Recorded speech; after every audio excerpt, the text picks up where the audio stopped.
ये बंदर है और मदारी संजय यादव है, जैसे वो नचाता, हरियाणा का रहने वाला है। जी जी। जैसे वो नचाता है ऐसे ही नाचता है। इसलिए इसमें कोई अपना विवेक नहीं है, बुद्धि नहीं है। नौवा फेल है जी, नौवा फेल है। इसको कितना बुद्धि होगा।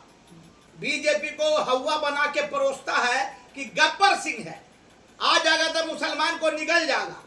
तब 20 साल से है ना जी बिहार में बीजेपी और जदयू की सरकार, कई गो मुसलमान को निगल गया, कई गो नरसंहार हुआ, कई गो हिंदू मुस्लिम दंगा हुआ। कुछ हम लोग जदयू के उम्मीदवार माननीय अनंत सिंह जी जो यहाँ के विधायक हैं, उनके लिए हम लोग वोट मांगने आए हैं। 2-3 बात खास के मुसलमान भाइयों को हम बताना चाहते हैं और हिंदू समाज के भी लोगों को।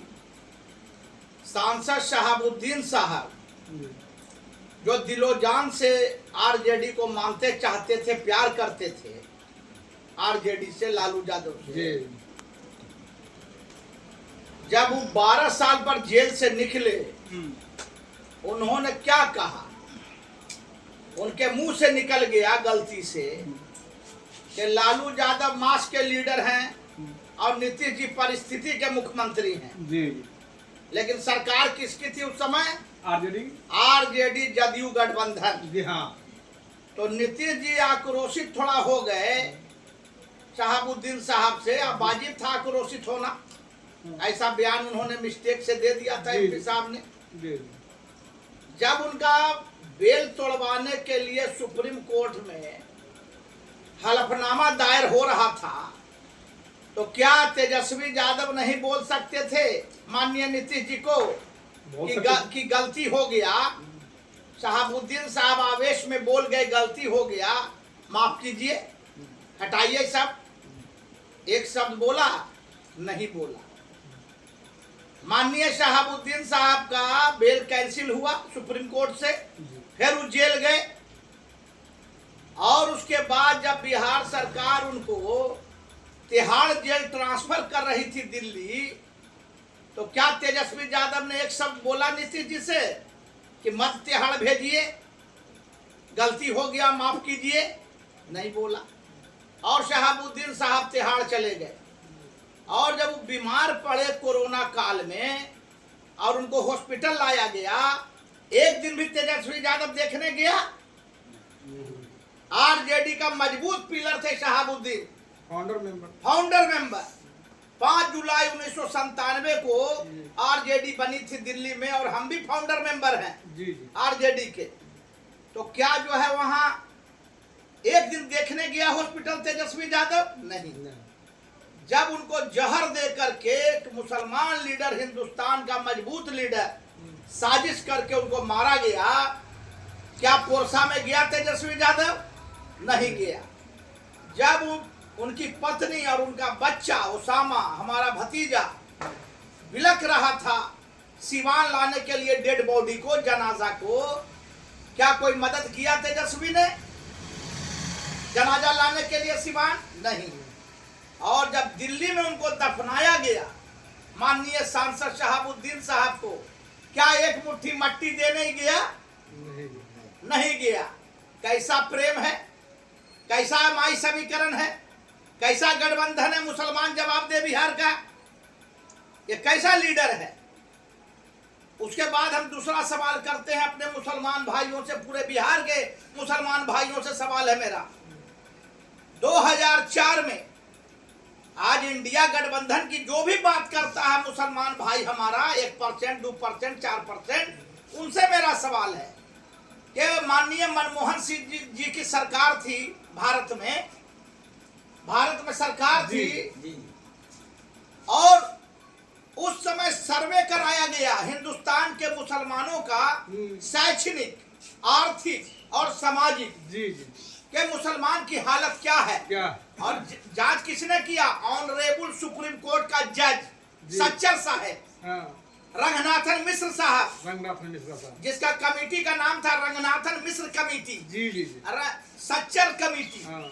दोनों का जो जांच रिपोर्ट आया, क्या आया कि हिंदुस्तान में रहने वाला मुसलमान आज के दिन में हरिजनों से भी बदतर जिंदगी जी रहा है। जी जी जी बिल्कुल सही बोला। ये 2004 में रिपोर्ट आया, रिपोर्ट आया। Sachar committee confirm। और रंगनाथ और मिश्र कमेटी। जी जी मैं पूछना चाहता हूं मुसलमान से हिंदुस्तान के कि जिस समय ये रिपोर्ट आया, मनमोहन सिंह जी की सरकार थी जी। और 2 टर्म रही, 10 साल, जी जी 2 टर्म 14 तक। जी अब आप बताइए तो कि वो 10 साल की अवधि में कांग्रेस पार्टी ने, और सेकंड लार्जेस्ट पार्टी थी आरजेडी, जी आरजेडी सेकंड लार्जेस्ट पार्टी थी। माननीय लालू प्रसाद यादव जी रेल मंत्री थे, जी और जो एसएम फातमी हमारे एमपी थे दरभंगा के, वो एजुकेशन मिनिस्टर थे, एचआर मिनिस्टर। जी जी एचआर मिनिस्टर थे। तो ये लोग क्या कर रहे थे?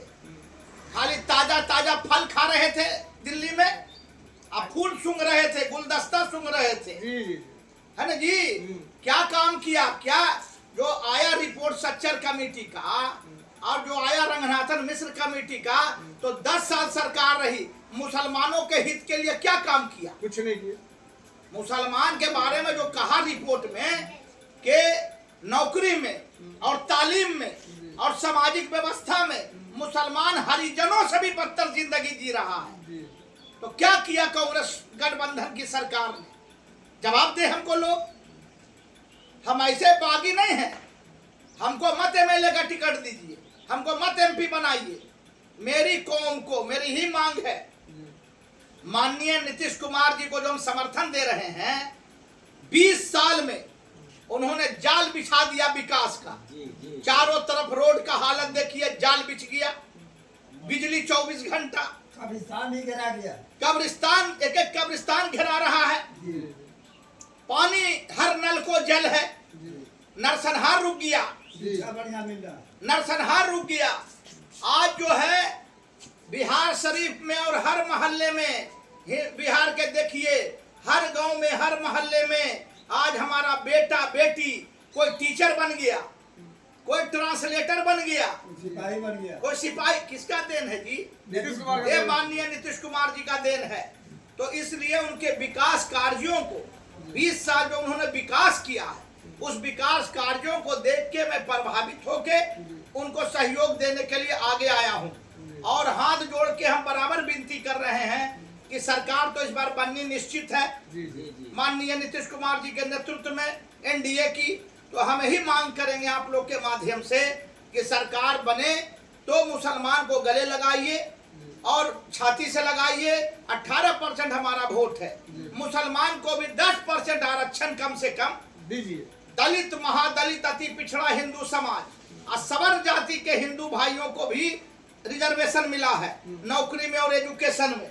तो मेरी मांग है 18% हमारा वोट है, 10% जो कमजोर मुसलमान है, गरीब मुसलमान है, गरीबी रेखा से नीचे मुसलमान है या पसमानदा मुसलमान है, उनको आप लोग कम से कम 10% आरक्षण दिया जाए। हमारी सरकार एनडीए की सरकार बन जाती है तो नीतीश जी से मेरी ये मांग है, और माननीय नरेंद्र मोदी जी से भी मांग है। हमको किसी से परहेज नहीं, बीजेपी से भी परहेज नहीं है। बीजेपी को हवा बना के परोसता है कि गब्बर सिंह है, आ जाएगा तो मुसलमान को निगल जाएगा। तब 20 साल से है ना जी बिहार में बीजेपी और जदयू की सरकार, कई गो मुसलमान को निगल गया, कई गो नरसंहार हुआ, नहीं हुआ, कई गो हिंदू मुस्लिम दंगा हुआ, नहीं हुआ। कुछ नहीं। ये ठग है। सुनिए, आई तेजस्वी यादव, हम तो इतना दिन से ना 25 साल से हैं इस पार्टी में।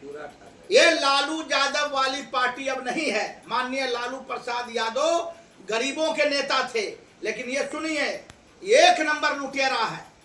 ये केवल पैसा लूटता ही चाहता है, किसी तरह हम सरकार में आ जाए, पैसा लूटे और दुबई, अमेरिका, लंदन में जा करके व्यापार बढ़ावे, मॉल बनावे, फैक्ट्री बनावे और हिंदुस्तान से छिप के हम अपना व्यापार फैलावे विदेश में। इसका एक ध्येय है।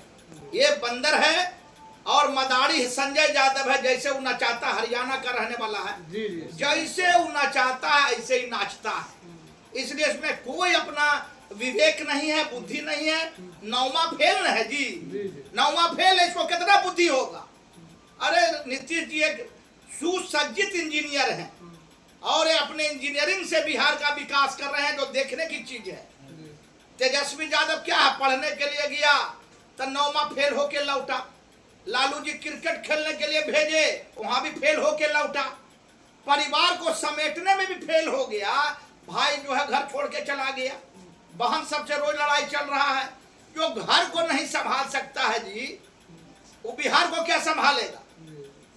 इसलिए सारा जो यहाँ इंग्लिश गांव में हम अभी आए हुए हैं मोकामा में, आप लोगों से मेरी गुजारिश है, सारे मुसलमान भाई से, हिंदू भाइयों से, एक एक वोट आप लोग एनडीए के फेवर में माननीय नीतीश जी के चेहरा पर आप लोग देने का काम कीजिए। बहुत सारे मुसलमान कहते हैं बीजेपी हम लोग का विरोधी है या नीतीश कुमार हम लोग के विरोधी। अरे तुम सट के देखोगे तब ना यार, उनको वोट देके अब जिता करके देखोगे तब ना तुम्हारे लिए क्या करते हैं। कोई भी सरकार है, कोई सरकार अगर गलत फैसला लेती है तो उसके लिए सुप्रीम कोर्ट है ना बैठा हुआ, न्यायपालिका है कि नहीं। गलत फैसला कोई सरकार लेगी, न्यायपालिका उसको रोक देगा। और आप सट के देखिएगा तब न। आपको तो गब्बर सिंह बनाए हुआ है इंडिया गठबंधन, बीजेपी में सटने नहीं देता है, नीतीश जी में सटने नहीं देता। आप सट के देखिए, वोट दे के देखिए, और देखिए कि आपके लिए एनडीए गठबंधन क्या करता है, सरकार क्या करती है।